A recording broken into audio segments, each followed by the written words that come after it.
Capitalista.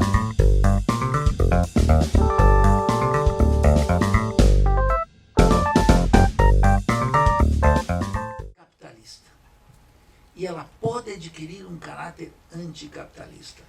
Ela pode, via de regra, adquirir um caráter anti-imperialista, que pode ser mais ou menos estendido. Eu digo assim, sempre me chama poderosamente a atenção o fato de que o sujeito diz: eu não sou nacionalista, mas sou contra a venda da Companhia Vale do Rio Doce para o capital externo. Eu digo, mas como? Qual é a função de manter empresas brasileiras, estatais, por exemplo, na forma estatal e não vender? Qual é? Se não é, tem que ter sustentado isso, então. Isso tem que ter colocado em algum lugar, tem que ter algum sustento. Porque, do ponto de vista do trabalho, nós poderíamos dizer, o trabalhador diz, não importa se eu sou explorado por um capitalista nacional ou por um capitalista multinacional. Ou, inclusive, se eu sou explorado pelo próprio Estado, que é um Estado burguês. Mas a gente sabe que nas condições concretas da luta política é substancialmente diferente ser explorado por um capital multinacional, por um capital nacional ou pelo Estado. É substancialmente diferente. É politicamente diferente, é juridicamente diferente, em todos os... e as consequências são diferentes.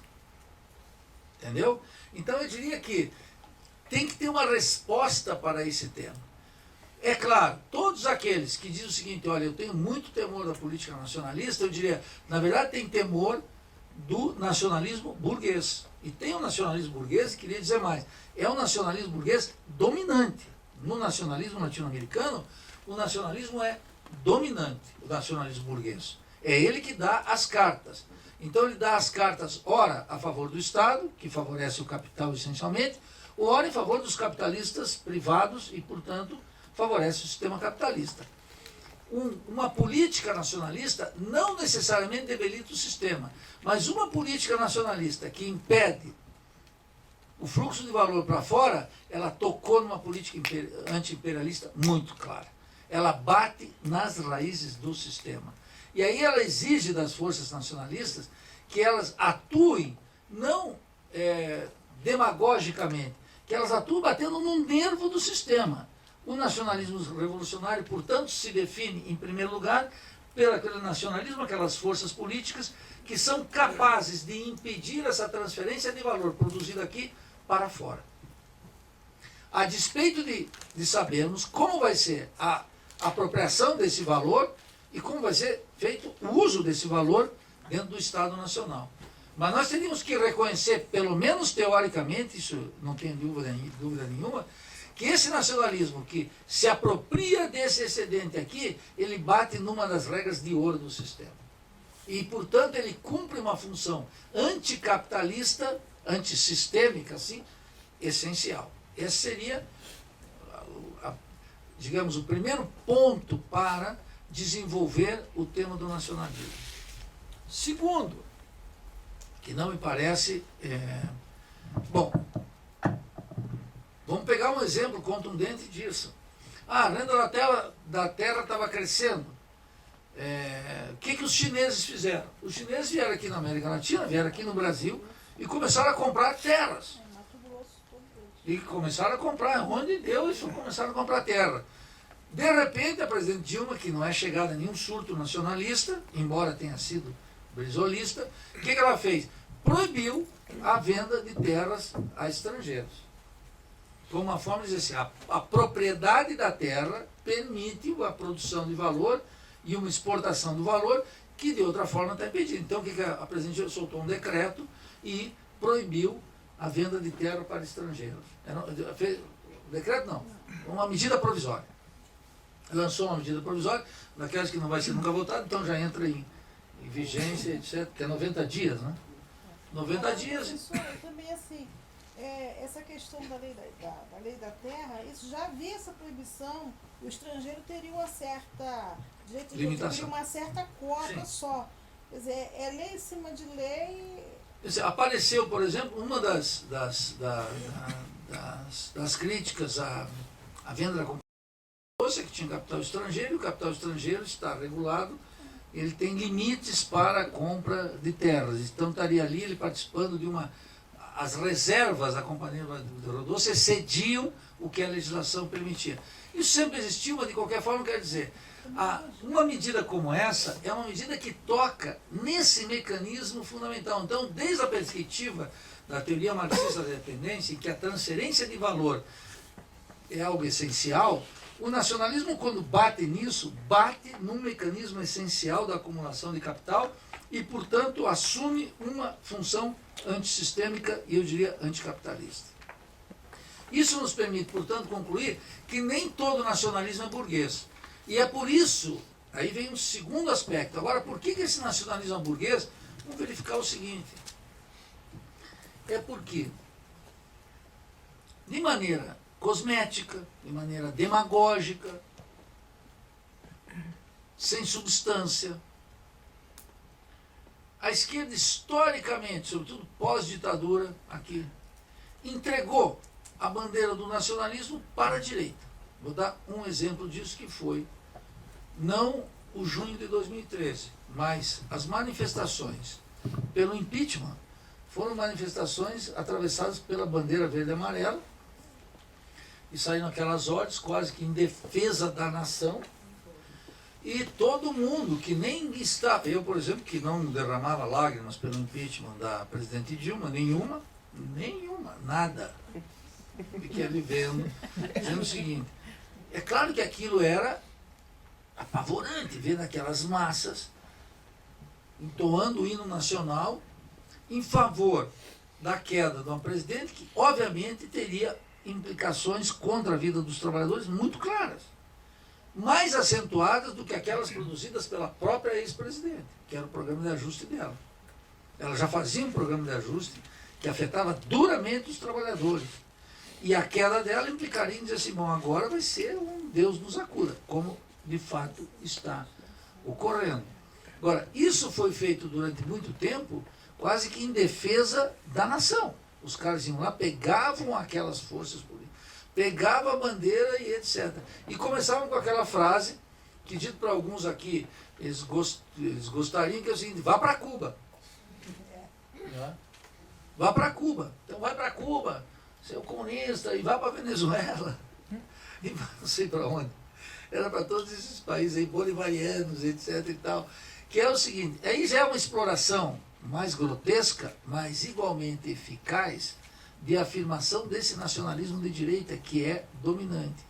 E a esquerda, como é incapaz de defender a nação, as cores da nação, entregou de mão beijada para esses setores uma bandeira que não pode ser deles. E ocorreu algo que era muito significativo. Os que saíam com a bandeira nacionalista, a bandeira do Brasil, e expressando esse nacionalismo de direita, naturalmente que amam os Estados Unidos, que gostam de shopping center, etc. Eles não têm nada a ver com isso. Mas é claro também que todos aqueles que saíam com a bandeira vermelha, na sua grande maioria, não eram comunistas, nem marxistas, nem revolucionários. Era, por exemplo, o petismo.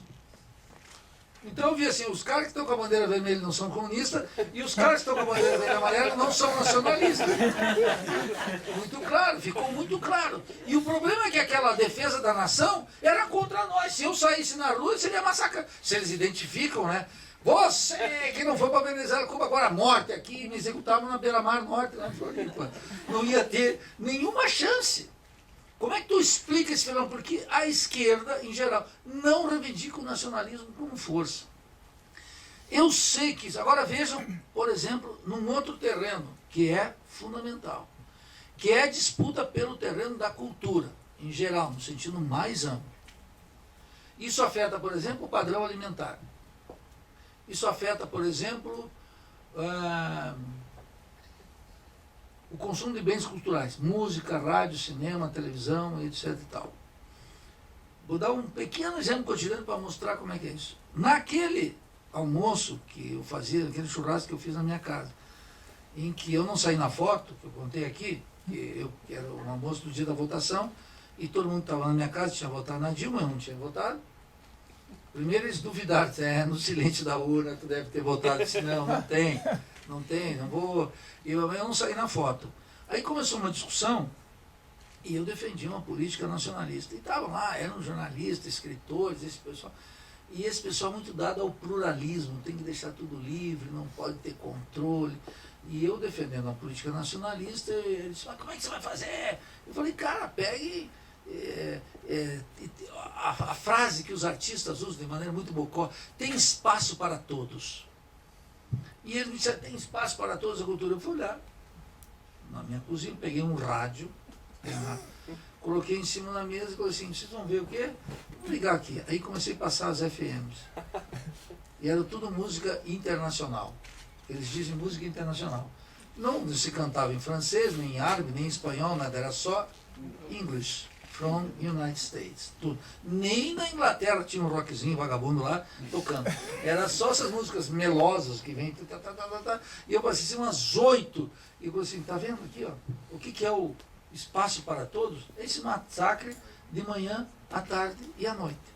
Isso significa que, claro que tem os direitos autorais, claro que tem gravação, claro que tem artistas brasileiros que não vão nunca aparecer numa ondas médias, e menos ainda em frequência modulada, em FM. Não tem como. Aquilo é economia e é terreno da cultura.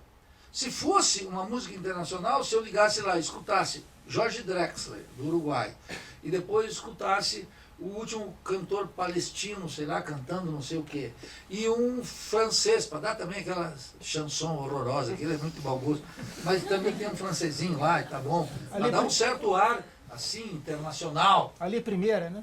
O Ali Primeira, esse aí é muito comum, não dá, né? Também não vamos chegar a esse grau de tolerância. Mas o que eu quero dizer? No terreno da cultura, isso aí é assim. Agora pensem, algo muito mais grave. A importância do cinema para a consolidação de uma proposta emancipatória, etc. Tal como pensou Glauber Rocha.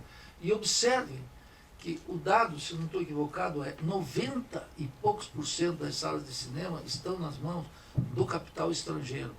E eles exibem a programação hollywoodiana. Então, com muita frequência, vocês podem ver que um filme nacional, ele é colocado lá 3 ou 4 dias e desaparece. Tem amigos que produziram filmes que ficaram uma semana e já se sentiam absolutamente contemplados, quase uma loteria. Então, o que circula ali é violentíssimo. É produto estrangeiro. É produto que paga royalties. É produto que gera riqueza. É produto que gera salário. É produto que gera equipamentos. É produto. É mercadoria. O cinema é mercadoria. Então, o terreno da cultura está organizado como forma de mercadoria e está organizado num circuito que é de livre circulação. Os caras dominam a indústria cinematográfica. A Globo, inclusive, faz propaganda porque ela transmite a entrega do Oscar quase como se fosse um prêmio nacional e fica todo mundo vibrando e torcendo. Estou torcendo para ele, estou torcendo para aquele. E em seguida começa a aterrissar aqui os filmes que enchem as bilheterias e a gente fica sabendo que o último filme de Oliver Stone vendeu 24 milhões na primeira semana, na segunda semana mais 6, na terceira etc e tal, e a indústria nacional de cinema não existe. E aí a dor da gente não sai no cinema.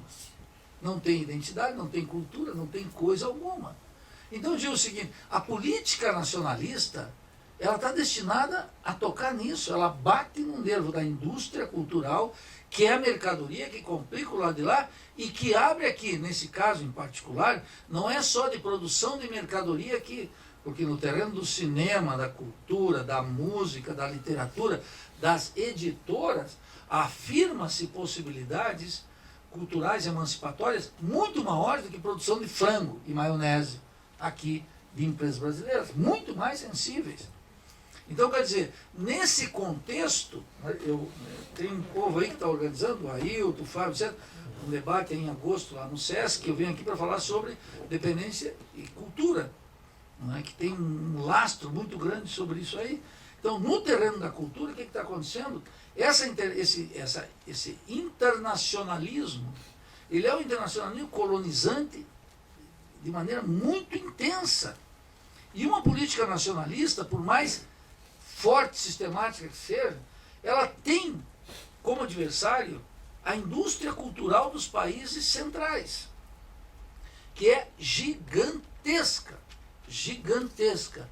Então, por exemplo, olha, não estou falando só dos Estados Unidos, Pense Espanha e Portugal. Vou pensar o caso de Espanha. Quando pintou aqui 1492 e criaram-se aqui em toda a América Latina, eu participei de vários deles no México, na Guatemala, aqui no Brasil, etc. Os movimentos que comemoravam, mas não festejavam a conquista, que não era naturalmente o descobrimento, a Espanha, sabe, fez o quê? A Real Academia da Espanha distribuiu em toda a América Latina a preço muito barato o Dom Quixote, como afirmação da cultura espanhola. É claro que o Dom Quixote já é uma figura universal, tal como Camões, todos os grandes escritores. Mas é claro que promove uma cultura própria dos espanhóis, de uma determinada hegemonia. Percebe como é que funciona? E é claro que uma política nacionalista que luta contra a dependência e o subdesenvolvimento tem que colocar isso no centro do debate também.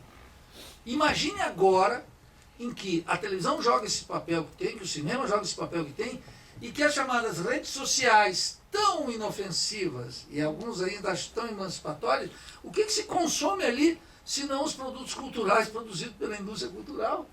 Ganhou uma difusão mais gigantesca ainda, muito mais forte, muito mais violenta, muito mais perversa, entende? Porque o que se divulga ali? As pessoas podem ver, uma grande parte do tempo é produto estrangeiro. Então, vejam como isso tem implicações. E agora, o que nós precisamos fazer, por último? Eu queria dizer o seguinte: desde a teoria marxista, a gente tem que ter uma fundamentação para isso, mas é preciso entender uma coisa. Nós precisamos teorizar sobre esse nacionalismo, porque senão ele vai ser exclusivamente um nacionalismo funcional à direita brasileira e às classes dominantes. E é por isso que a esquerda precisa discutir isso com muita força, com muita disciplina, colocar isso como uma prioridade. A teorização, uma teoria sobre o nacionalismo, e em que circunstâncias ele pode adquirir um caráter revolucionário, contestatório, antiburguês, anti-imperialista, mais profundo, para ser uma arma da revolução. Não tem outra alternativa. Vejam como o negócio é perverso, e com isso eu queria então abrir para o nosso debate aqui. Qualquer manifestação de defesa da cultura brasileira e defesa, veja como é perverso. Quando saiu esse escândalo da corrupção das indústrias da carne, subitamente apareceu o nacionalismo burguês.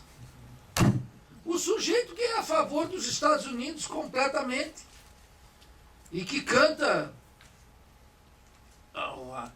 o hino estadunidense aí, a capela de manhã cedo na casa dele.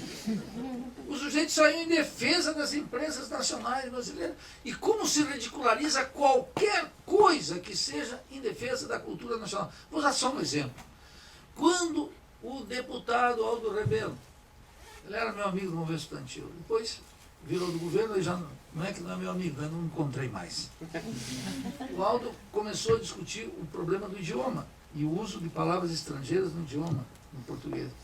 Todo mundo diz assim, bom, coisa ridícula, foi objeto de ridicularização tremenda. Eu conheci o Aldo, no encontro lá na Venezuela, quando disse só de maneira anedótica, ele na verdade, me abriu os olhos para Abreu e Lima, o general Abreu e Lima, filho do padre Roma, derrotado da Revolução Pernambucana, que se torna braço direito de Simão Bolívar, porque um dia em Caracas, caminhando por lá, me encontro com uma estátua e estava Abreu e Lima. Falei, pô, isso aqui é Portuga, isso aqui não é espanhol. Aí chego no hotel, era um encontro sobre a dívida, estava lá o Aldo, estava o Suplicy, a gente todo dia conversava, a conversa demorava muito, porque o Suplicy é muito lento para falar. É muito gente fina, o Suplicy é muito gente fina. Mas se você só pode conversar com o Suplicy se tu tiver tempo. Se for uma conversa rápida, não sente. Porque ele vai expressar a primeira ideia, ele vai demorar uns 5 minutos, lentamente, com calma, um senador. É um gentleman, né? Ele é por isso que vai ser eterno aqui em São Paulo, é uma figura legal. Apesar de ser petista, é uma figura muito legal. Então, nós sentávamos todo dia para conversar, e o Aldo começou a falar de Abreu e Lima, e etc e tal, que era um general, e me contou toda a história, tem um movimento para dar a patente de general para ele aqui. Aí eu comecei a ver. E o Aldo é um nacionalista, ele foi ridicularizado por isso. Mas eu vou dar o exemplo que eu queria mostrar assim, lendo os textos de estéticas de Adam Smith, esse inglês. Vamos falar aqui para o nosso Lorde. Os textos, Adam Smith, o que diz? Adam Smith tem um texto onde ele está pé da cara com a introdução de palavras francesas no inglês. E imagine que Adam Smith está escrevendo em 1776, 1780, 1790. E imagine que nesse período a disputa entre França e Inglaterra pela hegemonia do Mediterrâneo não está decidida. Só se decide em 1830. Então Adam Smith está olhando aquilo onde ele vê um francês, ele vê um inimigo da humanidade. E ele começou a dizer assim, olha, eu não entendo por que tem uns bocó aí introduzindo palavras afrancesadas aqui, quando nós no inglês temos palavras muito mais precisas e extraordinariamente mais potentes para expressar as teorias. E era a discussão dele sobre o development, ele disse que veio importado do francês, e faz toda uma digressão e etc e tal. E eu digo assim, o sujeito assim, pô, o Adam Smith, esse é um cara sério. Aí vinha o Aldo Rebelo discutindo não sei o quê, comunista, absurdo, retrógrado, atrasado, como é que não vamos todo mundo aqui falar inglês sem sotaque, porque é uma exigência da internet, da modernidade, mas não sei o quê. Percebe como é que é a diferença, a atitude colonizada? Os ingleses são fortes, etc., porque eles também cuidaram disso. Porque o império cuida de tudo. O império, uma política imperialista, cuida de tudo. Esses bocó que acham que os Estados Unidos estão ocupados no Oriente Médio, esqueceram a América Latina. O imperialismo não é cobertor curto, puxa aqui, cobre o pescoço e o pé fica de fora. O imperialismo atua em tudo quanto é canto. Tem lá os 500 caras que estavam monitorando a América Latina, continuam monitorando. Esse seminário, por exemplo, pela força revolucionária que ele tem, está monitorado pela CITA do Departamento de Estado. Nós temos gravado tudo, eles estão vendo aquele negócio ali. E eu não sei esses caras que estão filmando. Exatamente. Eu vou desligar o celular e vamos ter que investigar o pessoal que está filmando. Se não tem algum convênio aí por baixo. Então eu quero dizer o seguinte, isso, mais do que anedótico, gente, eu quero chamar a atenção para a importância desse fenômeno. E aí vem o inimigo, quer dizer, tal como se tomou. Isso vem, no caso dos marxistas, da ideia de que nós somos internacionalistas. E claro que somos. O internacionalismo de Marx, o internacionalismo do marxismo vem do fato de que o sistema é global e precisa ser acabado globalmente. Quando Marx diz, trabalhadores do mundo, univos no Manifesto Comunista em 1848, ele está dizendo o seguinte, esse sistema é global e só pode ser destruído pelas forças do mundo inteiro. Mas ocorre que, de repente, os nicaragüenses, como os cubanos, avançam mais na luta e fazem a revolução. Aí o que nós vamos dizer? Não, segura aí. Segura porque a Argélia não está pronto, e o Brasil não está pronto, e mesmo lá nos Estados Unidos e na Inglaterra, porque tem que fazer a revolução lá também, eles também não estão muito dispostos, aparentemente, nessa conjuntura. Então, quer dizer assim, os nicaragüenses fazem a revolução, se defrontam com o vigor da lei do valor, que é uma pancada, não tem conversa. E os cubanos também. Como é que isso retrocede? Que a consigna do Che sobre parir um homem novo tem que ser arquivada. E o que eles fazem? Como os cubanos estão dizendo, nós não estamos construindo o socialismo em um homem novo, nós estamos mantendo as conquistas sociais da Revolução. É um recuo. Tal como o socialismo num só país, na União Soviética, depois da Revolução Russa, tem a ver com o fracasso da Revolução na Europa, especialmente da Alemanha. Não dava mais para continuar. Eu não estou apoiando isso, eu estou explicando como é que isso acontece. Ocorre por essa razão. E não é que nós vamos dizer o seguinte, toda revolução que ocorre tem que ser objeto de nossa observação, de nosso apoio, de nossa vida, de nossa veneração. Os nicaragüenses fizeram, os cubanos fizeram, nós vamos ter que fazer a nossa. Só que o sistema funciona de maneira desigual. Por isso que alguém me perguntava aqui sobre o desigual e o combinado do Trotsky, isso é fundamental. É desigual e combinado. É assim mesmo que ocorre. O desenvolvimento capitalista e as forças anticapitalistas, é a revolução. Não ocorre no mesmo ritmo. Então, necessariamente essa revolução vai adquirir, por força desse desequilíbrio, um caráter nacional. Como a própria Revolução Russa adquiriu. Ainda que nesse caráter nacional, ela nunca vai deixar de afirmar sua vocação universal, compreendendo que ela não pode sair do buraco sozinha.